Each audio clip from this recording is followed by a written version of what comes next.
किस्मत को दोष मत दो। दोस्तों, हमारे साथ ऐसा कितनी बार होता है कि हम अपनी किस्मत को कोसते हैं। हम कहते हैं हमारी किस्मत फूटी है। ऐसा मेरे साथ ही क्यों होता है? जब हमारे साथ कुछ बुरा होता है हम आमतौर पर निराश हो जाते हैं और अपनी किस्मत पर दोष लगाने लगते हैं। हम ये सोचते हैं कि हमारे भाग्य में उल्टी चीजें ही लिखी गई है और सब गलतियां हमारे ही जीवन में क्यों होती है। हमें लगता है कि हमारे पास सही चीजों की कमी है जिसके कारण हम अपने लक्ष्यों को हासिल नहीं कर पा रहे हैं। कितनी बार हमने बहुत सी चीज बस ये कहकर छोड़ दी हैं कि किस्मत में होगा, नहीं तो मुझे मिलेगा कैसे। हम तो अपने आप को ये तक तसल्ली दिला देते हैं कि इसमें मेरा दोष था ही नहीं, मैं और करता भी तो क्या। ऐसे विचार आपके मन में भी आते हैं तो ये कहानी आपके लिए है। एक दिन एक व्यक्ति महात्मा बुद्ध के पास आया। उसने महात्मा बुद्ध से कहा कि मैं अपनी किस्मत ठीक करवाने आया हूँ। मैं बहुत दुखी रहता हूँ, मैं जो भी करता हूँ वह खराब हो जाता है। मेरी किस्मत मेरा साथ नहीं देती। मैंने सुना है कि आप सभी के समस्याओं का समाधान करते हैं। क्या आप मेरी भी फूटी किस्मत को सुधार सकते हो? महात्मा बुद्ध जी ने कुछ पल उसकी आंखों में देखा और उससे पूछा, ये फूटी किस्मत तुम्हें कहाँ देखी? तुम्हें ऐसा क्यों लगता है कि तुम्हारी किस्मत फूटी हुई है? उस आदमी ने कहा, मैं जो भी करता हूँ तो वह हो नहीं पाता, तो मेरी किस्मत फूटी ही हुई ना। किसी वक्त मेरे पास सब कुछ था, धन, सुख, आनंद। फिर मेरे माता पिता गुजर गए। जैसे जैसे करके मैंने अपनी खुद की परवरिश की। मैंने जिससे सच्चे मन से प्रेम किया उस प्रेमिका ने किसी और से विवाह कर लिए।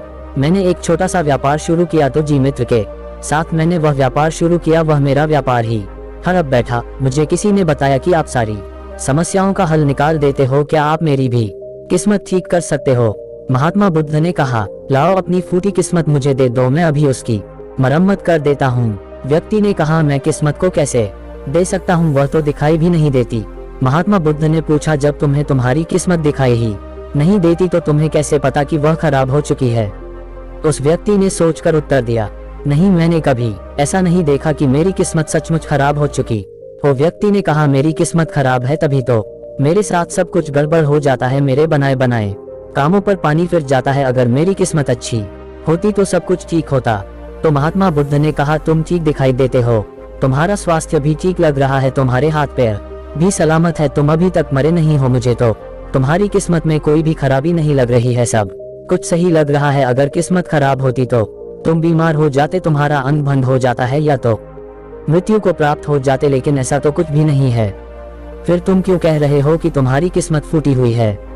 व्यक्ति ने कहा, आप समझ नहीं रहे हैं, मेरे ऊपर बहुत कर्ज है। लोग रोज मेरे घर धमकाने आते हैं जिनसे मैंने कर्जा लिया है। वे मुझे मारने तक की धमकी देते हैं। मेरा घर भी उन्होंने छीन लिया है, अभी भी वो मेरे पीछे पड़े हैं। तो ऐसे में मैं कैसे कह सकता हूँ कि मेरी किस्मत सही है? महात्मा बुद्ध ने विचार पूर्वक कहा, तो समस्या गंभीर है। व्यक्ति ने उदासीनता के साथ कहा, जी हाँ, अब आप समझे ना कि मैं कितने बड़े दुख से गुजर रहा हूँ। महात्मा बुद्ध ने आवाज में समझाया कि तुम्हारी किस्मत अच्छी है कि तुम जीवित हो इस दुख का सामना करने के लिए, और इस जीवन से ही तुम अपनी समस्याओं का सामना कर सकते हो। व्यक्ति ने कहा, बुद्ध आप नहीं समझ रहे। तब महात्मा बुद्ध ने उससे कहा, समझ तुम नहीं रहे हो, आओ मेरे साथ आओ। महात्मा बुद्ध उस व्यक्ति को अपने साथ पास वाली नदी के किनारे ले गए और कहा, ये देखो इस बहती नदी को, इस नदी में अगर मैं एक पत्ता गिरा देता हूँ तो तुम मुझे बताओ ये पत्ता किस दिशा में बहेगा? व्यक्ति ने कहा, पत्ता तो नदी के बहाव के साथ नदी के दिशा में ही जाएगा। बुद्ध ने कहा, बिल्कुल सही। अब बताओ पत्ते की किस्मत किसके हाथ में है? व्यक्ति ने कहा, इस पत्ते की किस्मत नदी के हाथ में है, वह जहाँ चाहे इसे ले जा सकता है। तो महात्मा बुद्ध ने कहा, लेकिन पत्ते तो मेरे हाथ में है, मैं चाहूँ तो इसे नदी में डाल सकता हूँ और चाहूँ तो नहीं। व्यक्ति ने कहा, तो फिर इसकी किस्मत आपके हाथों में है, आप जहाँ चाहे इसे डाल सकते हैं। महात्मा बुद्ध ने कहा, लेकिन इस पत्ते की किस्मत मेरे हाथ में नहीं है, मैं जितना भी चाहूँ इस पत्ते को सूखने से नहीं रोक सकता।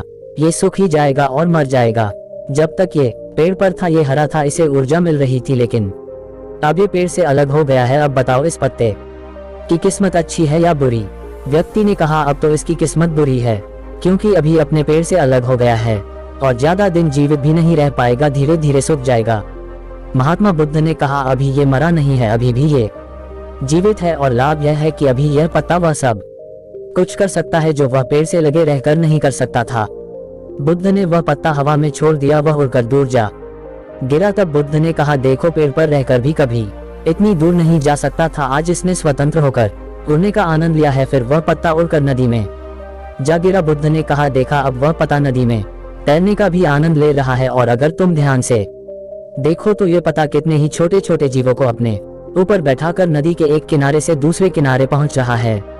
इस पत्ते की भी किस्मत अच्छी है क्योंकि वह अपने नए अवसरों को ढूंढने में लगा हुआ है। तुम्हारी समस्याएं तुम्हें उड़ने का अवसर दे सकती हैं यदि तुम उन्हें सकारात्मक नजरिया से देखो। उस आदमी ने वहां खड़े होकर महात्मा बुद्ध के बातों पर विचार किया।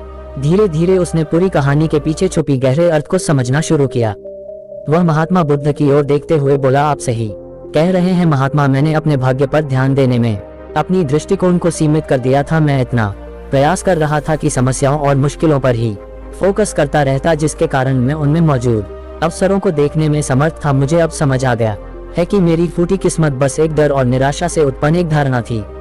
ये कहानी हमें ये सिखाती है कि हमारी किस्मत हमारे हाथ में होती है। हम खुद अपने जीवन की दिशा निर्धारित करते हैं। हमारी समस्याओं का हल भी हमें ही निकालना होता है। चुनौतियों को एक अवसर के रूप में देखकर हम आगे बढ़ सकते हैं और अपनी किस्मत को सुधार सकते हैं।